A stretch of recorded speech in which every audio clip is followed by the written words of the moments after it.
ও আমার দেশের মাটি, তোমার পরে ঠেকাই মাথা। ও আমার দেশের মাটি, তোমার পরে ঠেকাই মাথা। তুমি তো বিশ্বময়ীর, তুমি তো বিশ্বমায়ের নাচল পাতা। ও আমার দেশের মাটি, তোমার পরে ঠেকাই মাথা। গতকাল ছিল 15ই আগস্ট, স্বাধীনতার 78তম বর্ষ। ছোটবেলা থেকে এই দিনটা কিন্তু আমার কাছে খুবই স্পেশালভাবে কাটতো, কারণ ছোটবেলায় নানা রকম অ্যাক্টিভিটিসের মধ্যে আমি ব্যস্ত থাকতাম, স্কুলে বা স্কুলের বাইরে সব জায়গাতেই। এখনো প্রতি বছর ব্যস্তই থাকি ওই স্কুলেই, তবে স্কুলটা পরিবর্তন হয়ে নিজের স্কুলের পরিবর্তে ছেলেদের স্কুল হয়ে গেছে। অন্যান্য বছরের মতন এবছরও আমি ছেলের স্কুলেই গেছিলাম, তবে যেহেতু আমার একটু বাড়িতে কাজ ছিল তাই ওর পাপাকে বলেছিলাম যে তুমি আগে গিয়ে দিয়ে চলে এসো, আমি একটু পরে যাচ্ছি। দুঃখের বিষয় হলো এটাই, বাড়ির ওই কাজটা মিটিয়ে যেতে যেতে আমার একটু লেট হয়ে যায়। আর আমার ছেলের প্রথমেই আজকে ছিল প্যারেড, আমি প্যারেডটাই দেখতে পেলাম না, কারণ একদম স্কুলের গেটে ঢুকছি আর সেই মুহূর্তে প্যারেডটা শেষ হয়ে গেল। তো প্রথমেই আমার মনটা খুবই খারাপ হয়ে গিয়েছিল, কিন্তু আর কি করব বলো, অন্যান্য প্রোগ্রামগুলোও রয়েছে। আর আমি প্রোগ্রাম দেখতে, বাচ্চাদের প্রোগ্রাম দেখতে ভীষণই ভালোবাসি। যে কোনো ফাংশন দেখতেই আমার ভালো লাগে, কিন্তু বাচ্চাদের প্রোগ্রাম বলে মেনলি সেখান থেকে আমি উঠতেই পারি না। ছেলে অবশ্য আর কিছুতে পারফর্ম করেনি, কিন্তু প্রতি বছরের মতোই এবছরও স্কুলের প্রোগ্রামটা ছিল অসাধারণ। নানা রকম নাচ, গান, আবৃত্তি সব কিছুতে ছিল, কিন্তু একদম শেষে যে ড্রামাটা ছিল সেটা সত্যি ছিল একদম চরম দুর্দান্ত। সত্যি বলছি, ভীষণ মন কেড়েছিল ওই ড্রামাটা।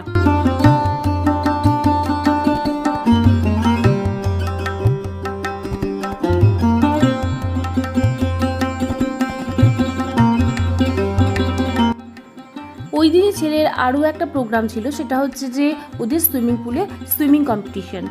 আর আমরা যদি তাড়াতাড়ি করে একটু বাড়ি চলে এলাম, কারণ অলরেডি অনেকটা লেট হয়ে গেছিলো, কিন্তু এতটাই খিদেও পেয়ে গেছিলো, ছেলেকে বললাম একটুখানি বাড়িতে চল, আধটা ঘন্টা বসে তারপর যাব।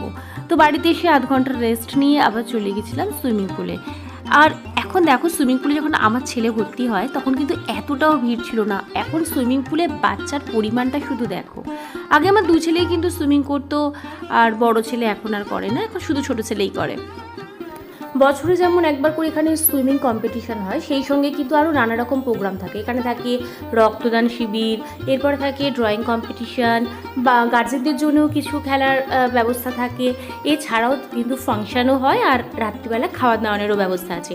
তো আজকে ছিল ফাংশান, আমি ভেবেছিলাম যাব, প্রত্যেকবারেই যাই, কিন্তু এবারে অবশ্য আমার যাওয়া হয়নি, কারণ প্রচণ্ড মাথার যন্ত্রণা হচ্ছিল। সকাল থেকে যেহেতু বেরিয়েছিলাম, আমার একটু মাইগ্রেনের প্রবলেম আছে, সকাল থেকে রোদে প্লাস অতটা সময় বাইরে থাকলেই আমার শরীরটা খারাপ হয়ে যায়, তাই জন্য রাত্রিবেলা কিন্তু এবারে আর আমার যাওয়া হলো না প্রোগ্রামে। জানো তো, আমাদের যে কোলাঘাটের সুইমিং পুলটা সেটা কিন্তু আমাদের বাড়ির একদমই কাছে। আগে তো আমাদের বাড়ির ছাদ থেকে দেখাই যেত, এখন অবশ্য মাঝখানে কয়েকটা বাড়ি টাড়ি হয়ে গিয়ে বড় বড় গাছে এখন আর দেখা যায় না, কিন্তু আগে ছাদ থেকে পরিষ্কার দেখা যেত। আর তারপর বাড়ি ফিরে অল্প স্বল্প রান্নাবান্না করে খাওয়া দাওয়া করে ঘুম থেকে উঠে আজকে আমার ভীষণ একটু মনটা ফুচকা করছিল। আর বর না জানি কীভাবে বুঝতে পেরে গেছিলো, আর হঠাৎ করে দেখলাম ছেলেকে নিয়ে ফেরার সময়, মানে পড়তে গেছিলো ছেলে, হঠাৎ দেখলাম আমার জন্য ফুচকা নিয়ে এসেছে। আমি তো পুরো অবাক। তো সন্ধ্যেবেলা খাওয়া হয়ে গেল একটু ফুচকা।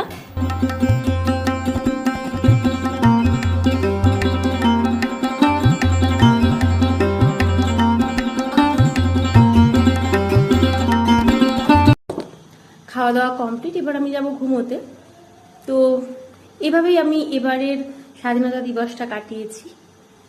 ঘুমোতে যাওয়ার আগে দুটো কথা শুধু আমি বলতে চাই, যে ব্রিটিশদের কাছ থেকে তো আমরা স্বাধীনতা পেয়েছি, এটা সত্যি, কিন্তু সেটা হয়ে গেল 78 বছর, কিন্তু আমরা তো সত্যিকারের স্বাধীনতা এখনো পাইনি। সত্যিকারের স্বাধীনতা আমরা সেদিন পাবো যেদিন মেয়েরা বাড়ির বাইরে বেরোতে কোনো ভয় পাবে না। তার জন্য এখন দিন রাত এই জায়গাটা ভালো খারাপ এগুলো আমাদেরকে ভাবতে হবে না। যেখানে একটা মেয়ে রাস্তায় বেরোলে 5টা ছেলের দৃষ্টি তার দিকে থাকবে, কিন্তু সেই দৃষ্টিটা হবে কুদৃষ্টি নয়, সুদৃষ্টি। একটা মেয়ে যখন বাইরে বেরোবে, দৃষ্টিটা এমন হোক যে দৃষ্টিতে মেয়েটা ভয় বা হাজারটা প্রশ্ন নিয়ে মাথা নিচু করে না, বরঞ্চ সাহস নিয়ে মাথা উঁচু করে নিজের প্রয়োজনটা মিটিয়ে সেই ছেলেদের সহযোগিতাতেই সেফলি বাড়ি পর্যন্ত মা বাবার কাছে ফিরতে পারে। সেই দিনটারই স্বপ্ন দেখি ভীষণ রকম। জয় হিন্দ।